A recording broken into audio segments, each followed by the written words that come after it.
ابن عبدالرحمن سر گفتیم که ما دعا کردیم 3 کلمات پیغمبر گفته و بسیار جامع است.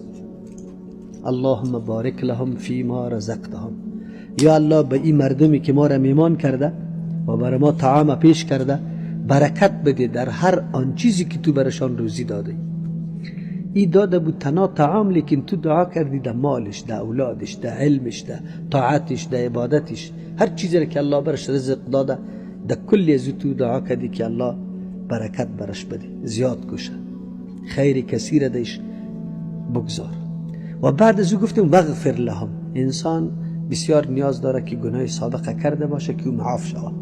دعا کردی برش که یا الله اگر خطا سهو و گناه از پیش شده باشه برش مغفرت کن، در آینده زندگی مأمون شوه، مسئول شوه از خطا و از گناه. ورحمهم، الله سرش در باقی عمر رحم. چقدر کلمات جامع است. ما چه قسم دعوا بکنیم که ما امت رسول الله صلی الله علیه و سلم هستیم، در حالی که در یک روز 30 مرتبه طعام میخوریم، لیکن یک دعا با 3 کلمات پیغمبر ما یاد نمیگیریم و ادعا داریم که محبت با پیغمبر داریم، امت رسول الله هستیم، فریاد میکنیم که وی پیغمبر در قلبی ما. نه، پیغمبر در قلبت نیست، در قلبت نیست.